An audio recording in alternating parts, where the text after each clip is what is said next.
Bonsoir à toutes et à tous et bienvenue dans ce live. C'est mon live 159 je crois sur mon défi de 100 jours de live. Donc je vais vous laisser quelques instants pour arriver.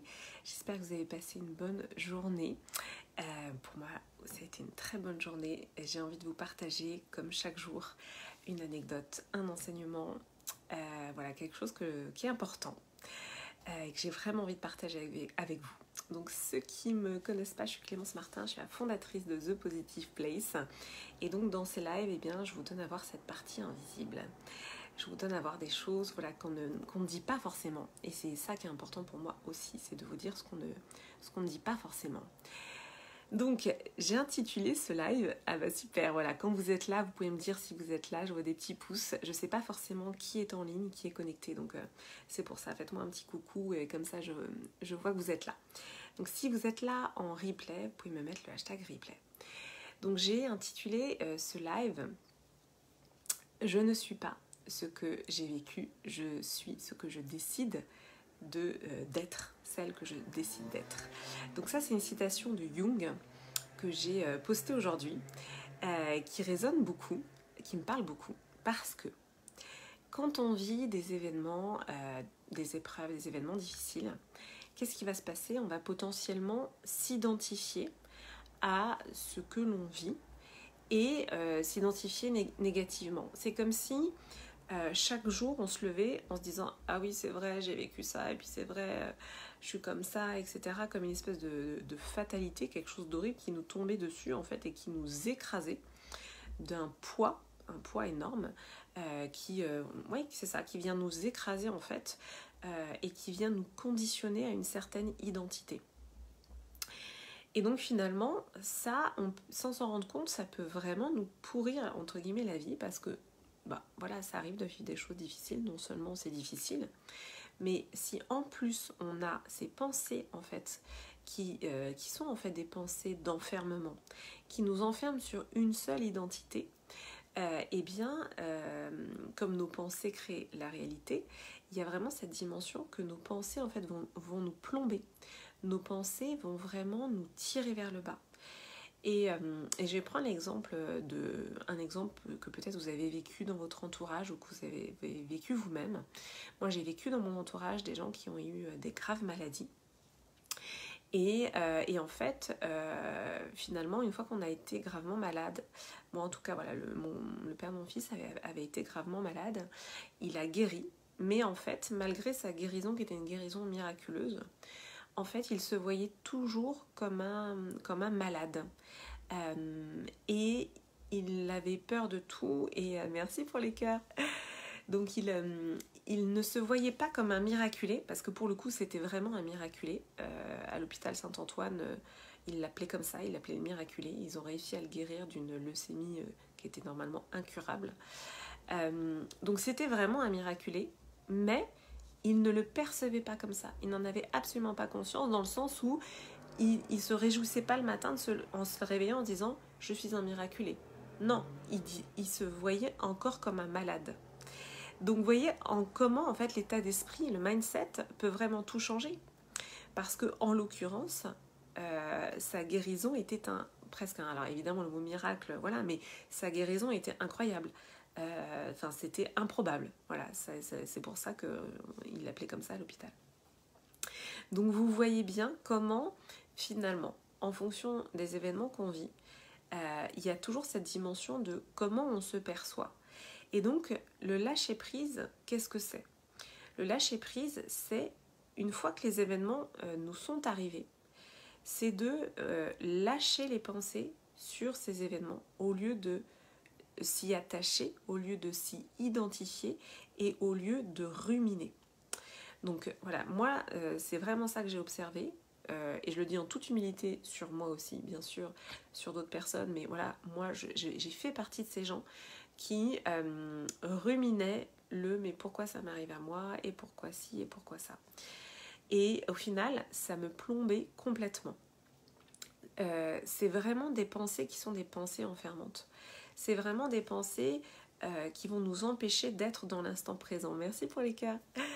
Donc c'est ça le lâcher prise en fait, c'est de lâcher par rapport aux événements qui nous arrivent, non pas en mode j'accepte tout ou presque je tente le diable en traversant pas au milieu des clous, hein, c'est pas ça, hein. C'est une fois que l'événement est arrivé, une fois qu'il est là dans nos vies.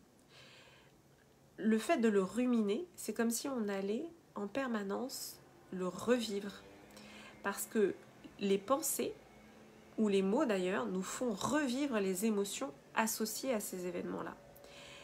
Et ce que je constate, c'est que les gens qui ont vécu des événements un petit peu difficiles, comme il y a eu un état de choc, ils vont avoir tendance à être en mode disque rayé, à se re-raconter à eux-mêmes, et je l'ai fait ça aussi, encore une fois, je le dis en toute humilité. J'avais tendance à tourner en boucle, en fait, et à me re-raconter l'histoire, encore et encore et encore. Et là, c'est extrêmement enfermant. Donc le lâcher-prise, c'est vraiment cette idée aussi d'arriver à faire le vide au niveau des pensées. Et donc j'avais envie de vous apporter une nouvelle notion, celle du libre arbitre, parce que parfois on comprend mal en fait cet équilibre entre lâcher prise et libre arbitre. Le lâcher prise, c'est vraiment de lâcher par rapport aux événements qui nous arrivent, dans le sens, une fois qu'ils sont là, au lieu de lutter intérieurement contre, au niveau des pensées, on va accueillir et accepter. Et le libre arbitre, c'est quand même de poser des actions en réponse à ces événements qui nous sont arrivés. Je ne sais pas si vous voyez la distinction pour celles et ceux qui sont là. Vous pouvez me dire comment vous le ressentez. Le lâcher-prise, c'est vraiment d'accueillir, d'accepter l'événement. Et ensuite, notre libre arbitre va prendre le relais. Et quelles actions, quels comportements on va mettre en face de ce que l'on a vécu. Comment ce que l'on a vécu va potentiellement nous permettre de nous engager pour nous-mêmes en priorité, mais aussi dans cette dimension contribution. Donc le libre arbitre, c'est vraiment ça, c'est qu'est-ce que je fais des événements qui me sont arrivés, comment je choisis de les percevoir, comment je choisis d'y répondre, quelles actions je mets en place, en face. Voilà, j'avais envie d'apporter cette distinction-là pour vraiment comprendre à quel point les deux sont liés, à quel point c'est subtil, et c'est parfois des notions qui sont mal perçues ou mal comprises. Et voilà, donc c'est vrai que aujourd'hui, c'est quelque chose que j'ai vraiment appris à faire, ce lâcher prise, et notamment au niveau de mes pensées. Donc c'est vraiment très appréciable de ne plus avoir ce brouhaha de pensée, je vous assure.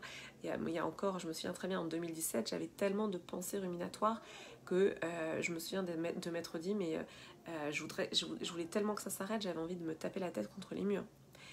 Et là, je vois bien à quel point c'est le calme, en fait, dans mes pensées. Il y a quelque chose d'apaisé. Il y a quelque chose où je me laisse traverser. Et par contre, je pose des actions. Je suis beaucoup plus dans l'action qu'avant. Parce qu'aussi, il faut savoir que toutes ces pensées, elles nous prennent énormément d'énergie.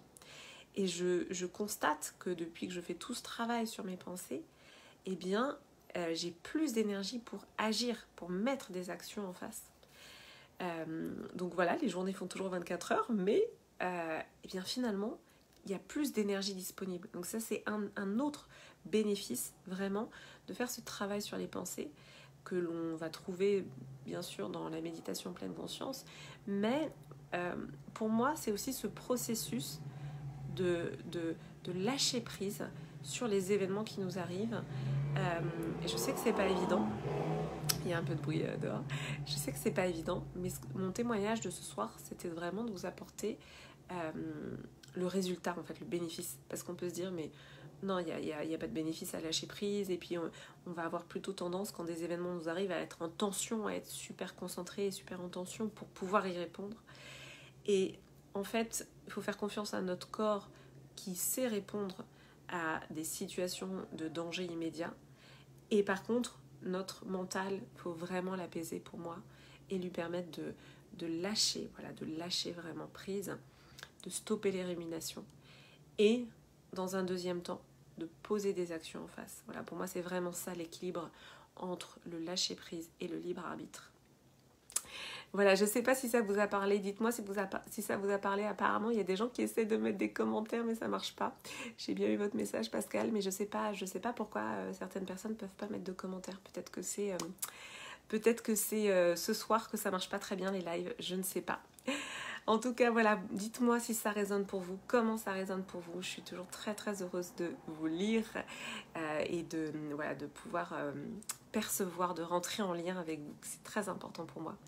Merci à tous. Ah bah super, voilà, Claire, génial, merci pour ton commentaire.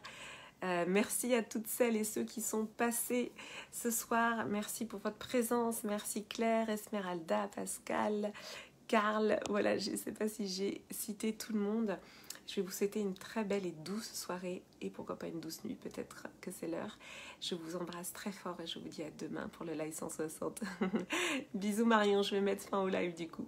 Merci pour les cœurs, je vous embrasse.